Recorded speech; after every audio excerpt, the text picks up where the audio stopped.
Thank you, Mr. Speaker. And Mr. Speaker, first I want to thank the Budget and Appropriation Committee of the National Assembly for republishing and processing this bill, the second division of Revenue Bill 2019.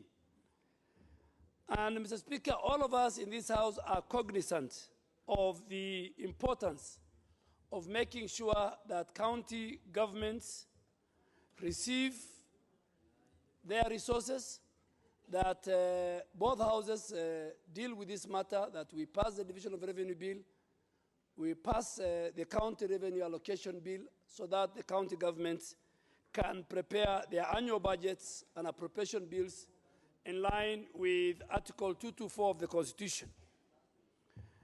But Mr. Speaker, I think we today we have an opportunity to speak to the country, because there's a lot of false being flown around. In 2010 Constitution, Mr. Speaker, that Constitution ushered in a new public financial management architecture in Kenya for the first time, because it has anchored the budget process in law and created several institutions to manage that budget, including the Budget Office that is under the Parliamentary Service Commission. And it has also given us key pillars to be dealt with when you are dealing with the matter of the budget. And Mr. Speaker, one of the key pillars in budget making, and I want to make it very clear, put it in law, is the element of equity.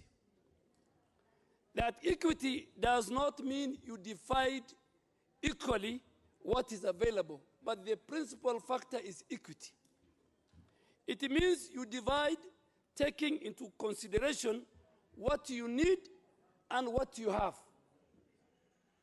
So there's no way you can say the principle of equity will only apply when it comes to dividing what you have. Before you reach the principle of equity on what you have already collected, what you have, you must ask yourself, what do we need as a country? So that is the element that is missing out in the whole deliberations. To speak also in the 2010 Constitution, it provided that the principle of equity must apply when it comes to the burden of taxation. The principle of equity must apply when it comes to borrowing by government. So there's no way you can say, give me my share, and you leave the element of national debt to another arm of government. This equity is across the board. And that's why, and the chair has read it, if you look at Article 203 of the Constitution, it gives you in black and white what are the first items that you must remove in terms of payment from the consolidated fund. The first one is the national debt. The second one is our national interest. In fact, if you look at the division of revenue between the two levels of government, it's number 7. So that's why I say the Constitution of 2010 has put in place a serious, critical public financial management architecture that must be followed. Mr. Speaker, the introduction of the revenue bill, the division of revenue bill in Parliament, is the culmination of a process that usually starts at the end of August. Now we are about to go to August. By August, in about 10 days' time, we will start the budget for 2020-2021. And it is very, very sad that today, few days to the next year's budget, we are dealing with the division of revenue bill. It's very, very unfortunate.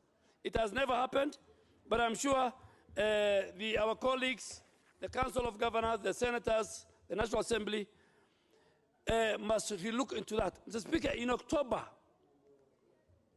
of this year, the executive finalized October of last year, the executive finalized the budget review and outlook paper, which I laid it on the table of this House. That was October last year. So, Speaker, this was submitted to both houses. In fact, it was submitted also to the Senate, that budget review and outlook paper, which I tabled. That document itself, Mr. Speaker, which was tabled in both houses, has interim numbers.